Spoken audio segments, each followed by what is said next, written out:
ओम शांति। आज है 24/2/2025 के बाबा के मीठे महावाक्य। मीठे बच्चे, यह रूहानी हॉस्पिटल तुम्हें आधा कल्प के लिए एवर हेल्दी बनाने वाली है। यहाँ तुम देही अभिमानी होकर बैठो। आज का प्रश्न है, धंधा आदि करते भी कौन सा डायरेक्शन बुद्धि में याद रहना चाहिए? उत्तर है, बाप का डायरेक्शन है, तुम किसी साकार व आकार को याद नहीं करो। एक बाप की याद रहे तो विकर्म विनाश हो। इसमें कोई ये नहीं कह सकता कि फुर्सत नहीं, सब कुछ करते भी याद में रह सकते हो। ओम शांति। मीठे मीठे रूहानी बच्चों प्रति बाप का गुड मॉर्निंग। गुड मॉर्निंग के बाद बच्चों को कहा जाता है बाप को याद करो। बुलाते भी हैं, हे पतित पावन आकर पावन बनाओ। तो बाप पहले पहले ही कहते हैं रूहानी बाप को याद करो। रूहानी बाप तो सबका एक ही है। फादर को भी सर्वव्यापी नहीं माना जाता है। तो जितना हो सके बच्चे पहले पहले बाप को याद करो। कोई भी साकार व आकार को याद नहीं करो सिवाय एक बाप के। यह तो बिल्कुल सहज है ना। मुझे कहते हैं हम बिजी रहते हैं, फुर्सत नहीं, परंतु इसमें तो फुर्सत सदैव है। बाप युक्ति बतलाते हैं, यह भी जानते हो बाप को याद करने से ही तुम्हारे पाप भस्म होंगे। मुख्य बात है यह, धंधे आदि की कोई मना नहीं है। वह सब करते हुए सिर्फ बाप को याद करो तो विकर्म विनाश हो। यह तो समझते हैं हम पतित है। साधु संत ऋषि मुनि आदि सब साधना करते हैं। साधना की जाती है भगवान से मिलने की। सो जब तक उनका परिचय ना हो तब तक तो मिल नहीं सकते। तुम जानते हो बाप का परिचय दुनिया में को भी नहीं है। देह का परिचय तो सबको है। बड़ी चीज़ का परिचय झट हो जाता है। आत्मा का परिचय तो जब आप आए तब समझाएं। आत्मा और शरीर दो चीज़ें हैं। आत्मा एक स्टार है और बहुत सूक्ष्म है, उनको कोई देख नहीं सकते। तो यहाँ जब आकर बैठते हो तो देही अभिमानी होकर बैठना है। यह भी एक हॉस्पिटल है ना, आधा कल्प के लिए एवर हेल्दी होने की। आत्मा तो है अविनाशी, कभी विनाश नहीं होती। आत्मा का ही सारा पाठ है। आत्मा कहती है मैं कभी विनाश को नहीं पाती हूँ। इतनी सब आत्माएं अविनाशी हैं, शरीर है विनाशी। अब तुम्हारी बुद्धि में ये बैठा हुआ है कि हम आत्मा अविनाशी हैं, हमें 84 जन्म लेते हैं। यह ड्रामा है। इसमें धर्म स्थापक कौन कौन कब आते हैं, कितने जन्म लेते होंगे, यह तो जानते हो। 84 जन्म जो गाए जाते हैं ज़रूर किसी एक धर्म के होंगे, सभी के तो हो ना सके। सब धर्म इकट्ठे तो आते नहीं। हम दूसरों का हिसाब क्यों बैठ निकालें। जानते हैं फलाने फलाने समय पर धर्म स्थापन करने आते हैं, उसकी फिर वृद्धि होती है। सब सत्व प्रधान से तमो प्रधान होने ही हैं। दुनिया जब तमो प्रधान होती है तब फिर बाप आकर सत्व प्रधान सतयुग बनाते हैं। अभी तुम बच्चे जानते हो हम भारतवासी ही फिर नई दुनिया में आकर राज्य करेंगे और कोई धर्म नहीं होगा। तुम बच्चों में भी जिनको ऊंच मर्तबा लेना है वह जास्ती याद में रहने का पुरुषार्थ करते हैं और समाचार भी लिखते हैं कि बाबा हम इतना समय याद में रहता हूँ। कहीं तो पूरा समाचार लज्जा के मारे नहीं देते, समझते हैं बाबा क्या कहेंगे, परंतु मालूम तो पड़ता है ना। स्कूल में टीचर स्टूडेंट्स को कहेंगे ना कि तुम अगर पढ़ोगे नहीं तो फेल हो जाओगे। लौकिक माँ बाप भी बच्चों की पढ़ाई में समझ लाते हैं। यह तो बहुत बड़ा स्कूल है, यहाँ तो नंबरवार बिठाया नहीं जाता है, बुद्धि से समझा जाता है। नंबरवार तो होते ही हैं ना। अब बाबा अच्छे अच्छे बच्चों को कहाँ भेज देते हैं, वह फिर चले जाते हैं तो दूसरे लिखते हैं हमको महारथी चाहिए। तो ज़रूर समझते हैं वह हमसे होशियार नामी ग्रामी है। नंबरवार तो होते हैं ना। प्रदर्शनी में भी अनेक प्रकार के आते हैं तो गाइड्स भी खड़े रहने चाहिए जांच करने के लिए। रिसीव करने वाले तो जानते हैं यह किस प्रकार का आदमी है, तो उनको फिर इशारा करना चाहिए कि इनको तुम समझाओ। तुम भी समझ सकते हो, first grade second grade third grade सब हैं। यहाँ तो सबकी सर्विस करनी ही है। कोई बड़ा आदमी है तो ज़रूर बड़े आदमी की खातिरी तो सब करते हैं। यह कायदा है। बाप अथवा टीचर बच्चों की क्लास में महिमा करते हैं, यह भी सबसे बड़ी खातिरी है। नाम निकालने वाले बच्चों की महिमा अथवा खातरी की जाती है यह फलाना धनवान है, रिलीजियस माइंड्स हैं, यह भी खातरी है ना। अब तुम यह जानते हो ऊंच से ऊंच भगवान है, कहते भी हैं बरोबर ऊंच से ऊंच हैं, परंतु फिर बोलो उनकी बायोग्राफी बताओ तो क्या देंगे सर्वव्यापी हैं, बस एकदम नीचे कर देते हैं। अब तुम समझा सकते हो सबसे ऊंच से ऊंच है भगवान, वह है मूल वतन वासी। सूक्ष्म वतन में है देवताएं, यहाँ रहते हैं मनुष्य, तो ऊंच से ऊंच भगवान वह निराकार ठहरा। अभी तुम जानते हो हम जो हीरे मिसल थे सो फिर कौड़ी मिसल बन पड़े हैं, फिर भगवान को अपने से भी जास्ती नीचे ले गए हैं, पहचानते ही नहीं है। तुम भारतवासियों को ही पहचान मिलती है, फिर पहचान कम हो जाती है। अभी तुम बाप की पहचान सबको देते जाते हो, ढेरों को बाप की पहचान मिलेगी। तुम्हारा मुख्य चित्र है ही यह त्रिमूर्ति गोला झाड़, इनमें कितनी रोशनी है, यह तो कोई भी कहेंगे यह लक्ष्मी नारायण सत्यु के मालिक थे। अच्छा, सत्यु के आगे क्या था, यह भी अभी तुम जानते हो। अभी है कलयुग का अंत और है भी प्रजा का प्रजा पर राज्य। अभी रजाई तो है नहीं, कितना फर्क है। सत्ययुग के आदि में राजाएं थे और अभी कलयुग में भी राजाएं हैं। भल कोई वह पावन नहीं है, परंतु कोई पैसा देकर भी टाइटल ले लेते हैं। महाराजा तो कोई है नहीं, टाइटल खरीद लेते हैं। जैसे पटियाला का महाराजा जोधपुर, बीकानेर का महाराजा नाम तो लेते हैं ना, यह नाम अविनाशी चला आता है। पहले पवित्र महाराजाएं थे, अब है अपवित्र महाराजाएं। अक्षर चला आता है। इन लक्ष्मी नारायण के लिए कहेंगे यह सतयुग के मालिक थे। किसने राज्य लिया, अभी तुम जानते हो राजाई की स्थापना कैसे होती है। बाप कहते हैं मैं तुमको अभी पढ़ाता हूँ 21 जन्मों के लिए, वह तो पढ़कर इस जन्म में ही बैरिस्टर आदि बनते हैं। तुम अभी पढ़कर भविष्य महाराजा महारानी बनते हो। ड्रामा प्लान अनुसार नई दुनिया की स्थापना हो रही है, अभी है पुरानी दुनिया। भल कितने भी अच्छे अच्छे बड़े महल हैं, परंतु हीरे जवाहरातों के महल तो बनाने की कोई में ताकत नहीं है। सतयुग में सब हीरे जवाहरातों के महल बनाते हैं ना, बनाने में कोई देरी थोड़ी लगती है। यहाँ भी अर्थक्वेक आदि होती है तो बहुत कारीगर लगा देते हैं, 1-2 वर्ष में सारा शहर खड़ा कर देते हैं।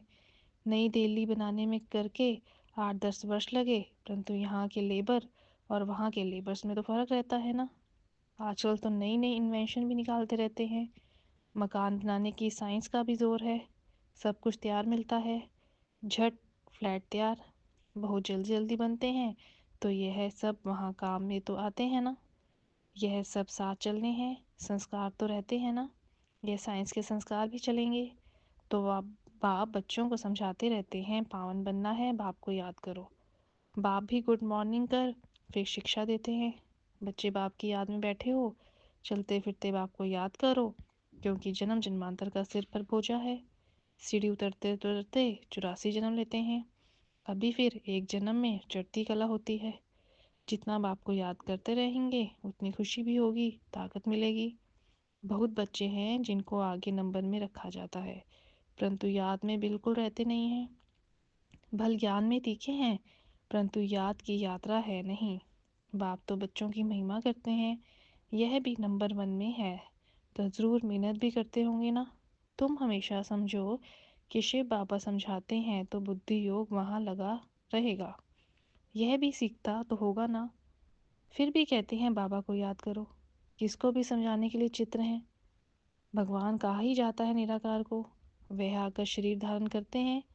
एक भगवान के बच्चे सब आत्माएं भाई भाई हैं, अभी इस शरीर में विराजमान हैं, सभी अकाल मूर्त हैं। ये अकाल मूर्त आत्मा का तख्त है।